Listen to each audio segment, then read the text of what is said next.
Hello students, welcome to the Commerce Valley. आप सभी का मेरे यूट्यूब चैनल पे स्वागत है। मैं आपकी एजुकेटर झूमर भट्टाचार्य और मैं आज आप लोगों के लिए एक रिक्वेस्टेड वीडियो लेके आई हूँ। इस वीडियो का रिक्वेस्ट रिया गुनगुन ने किया हुआ है, जो क्लास 12th के स्टूडेंट है। तो चलिए without any delay let's get started. तो सबसे पहले हम लोग समझ लेते हैं कि रियलाइजेशन अकाउंट होता क्या है। रियलाइजेशन अकाउंट एक ऐसा अकाउंट होता है जिसके थ्रू हम लोग सारे एसेट्स को सेल करते हैं और सारे लाइबिलिटी का पेमेंट करते हैं और ये भी पता करते हैं कि रिलेशन में हमें प्रॉफिट हुआ है कि लॉस हुआ है। तो इसके एक डेफिनेशन को हम लोग देख लेते हैं।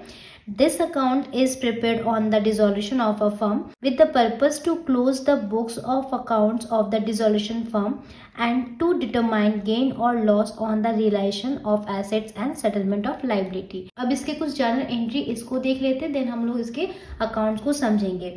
तो पहला हम लोग का जर्नल एंट्री यहाँ पे होगा। रिलेशन के डेबिट साइड में हम लोग जितने भी सारे एसेट्स होते हैं, फिक्स्ड एसेट्स, उनको ट्रांसफर करते हैं, बट कुछ चीजों को हम ट्रांसफर नहीं करते, जैसे फिक्टिशियस एसेट्स हो गया, लोन टू पार्टनर, कैश और बैंक, ये 3 आइटम जो है।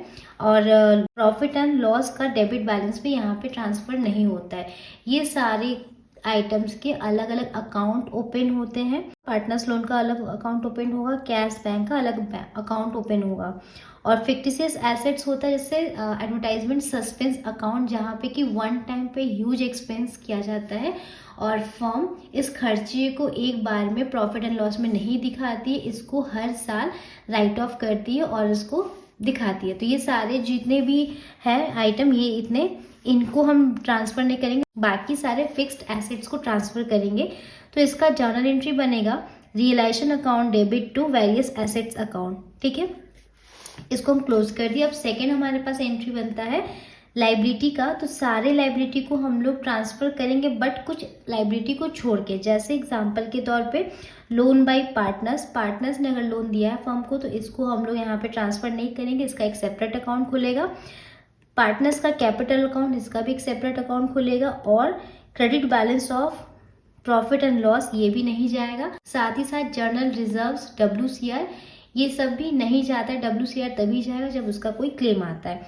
तो इसका जर्नल एंट्री ऐसा बनेगा, salary creditors account debit, bills payable account debit, bank loan account debit, loan from third parties जो कि फर्म से रिलेटेड ना हो, फर्म से आउटसाइडर का हो, उससे लिया गया लोन यहाँ पे आएगा, और टू रियलाइजेशन अकाउंट। ठीक है, अब हम देखेंगे कि amount realise on the sales of asset is credited to the account including unrecorded assets and assets taken by a partner against capital.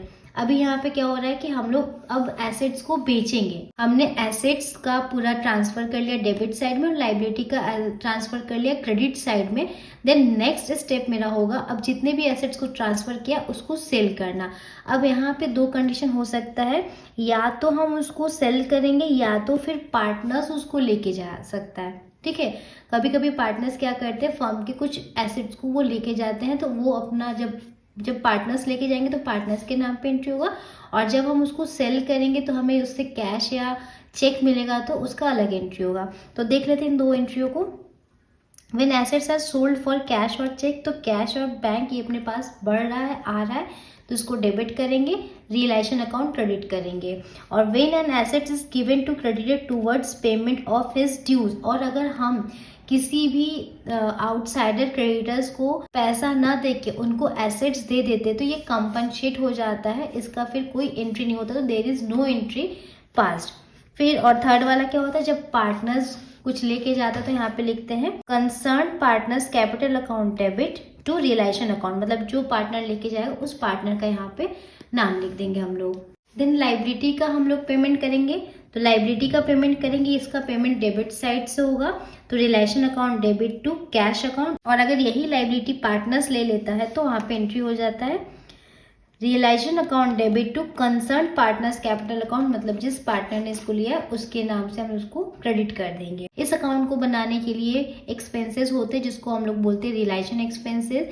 ये फर्म भी दे सकता है और पार्टनर भी दे सकता है, दोनों में से कोई एक दे सकता है। अगर पार्टनर दे रहा है तो realisation account debit to partners capital account, और अगर फर्म दे रहा है तो realisation account debit to cash या बैंक अकाउंट। चलिए अब आपको बताते हैं रियलाइजेशन अकाउंट को बनाने का तरीका।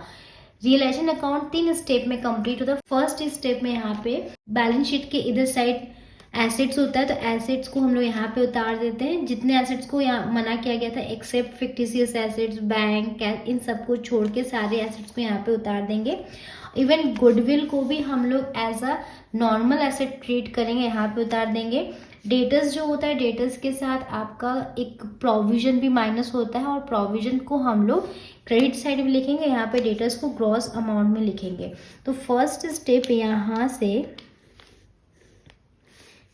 यहाँ से यहाँ तक आपका सारा एसेट्स राइट डाउन करेंगे, और यहाँ से यहाँ तक सारे लाइबिलिटीज को हम लोग राइट डाउन करेंगे। फर्स्ट स्टेप हो गया। सेकेंड स्टेप में हम लोग एसेट्स को बेचेंगे, तो मतलब ये एसेट बिकेगा तो इधर आएगा, इसको अगर हम लोग बेचेंगे तो इसका पैसा इधर आएगा। ये नॉमिनल अकाउंट है, तो क्रेडिट साइड में पैसा आता है, डेबिट साइड में एक्सपेंस हम लोग करते हैं। तो जब भी हम एसेट्स बेचेंगे, रियलाइज करेंगे, तो यहाँ पे क्वेश्चन में आपको एडजस्टमेंट में गिवन रहेगा कि कितने में रियलाइज हो रहा है, तो जितने में बोलेगा रियलाइजेशन हुआ है उतना ही अमाउंट यहाँ पे लिखना। अपने मन से कोई अमाउंट यहाँ पे हम नहीं लिखेंगे। अगर नहीं बोला जा रहा है तो हम लोग उसको नहीं लिखेंगे, ठीक है। अगर जैसे for example land and building का अमाउंट दिया हुआ समथिंग कुछ 50 लाख, और उसके बारे में कुछ नहीं बताया जा रहा, तो हम उसका एंट्री यहाँ पे नहीं करेंगे, उसको स्किप कर देंगे। फिर यहाँ पे सारे एसेट्स लिख लेंगे। लिखने के बाद अगर कुछ एसेट्स पार्टनर लेके जा रहे हैं तो यहाँ पे पार्टनर्स कैपिटल अकाउंट लिख देंगे, ठीक। और यहाँ पे जब पैसा आएगा तो इससे हम लोग इसका पेमेंट करेंगे लाइबिलिटी का, तो लाइबिलिटी को पेमेंट करेंगे यहाँ पे बैंक और कैश से। लाइबिलिटी पेड हो रहा है, ये इनका sundry creditors, bills payables, outstanding expenses, bank loan, bank overdraft, ये सारे। बैंक ओवरड्राफ्ट को भी हम लोग एज अ लाइबिलिटी ही ट्रीट करेंगे। और यहाँ पे देखेंगे कि इस अकाउंट को बनाने में जो खर्चा आ रहा है, रिलेशन एक्सपेंसेस, उसको हम पेमेंट करेंगे। और यही खर्चा अगर पार्टनर कर रहा है, दोनों में से कोई कर सकता है, अगर पार्टनर कर रहा है तो पार्टनर्स के नाम को लिखेंगे, पार्टनर्स कैपिटल अकाउंट करेंगे, ठीक है। उसके बाद बैलेंसिंग करेंगे। अगर क्रेडिट साइड ज्यादा और डेबिट साइड कम हुआ तो प्रॉफिट हो गया, और प्रॉफिट हम पार्टनर्स में बांट देंगे। और अगर डेबिट साइड ज्यादा क्रेडिट साइड कम है तो हम लॉस को इधर बांट देंगे, तो लॉस हो गया तो लॉस को हम यहाँ पे बांट देंगे। इस तरीके से पार्टनरशिप फर्म में रिलेशन अकाउंट बनाया जाता है, ठीक है। आई होप आज का वीडियो आपको समझ में आया है। अगर और भी कोई आपके पास डाउट्स है, आपको जो समझ में नहीं आता टॉपिक, आप मुझे कमेंट करिए, मैं उस पर आपको एक सेपरेट वीडियो बना के दूंगी। For more videos explore my channel the Commerce Valley. Thank you for watching this video. Take care, bye bye.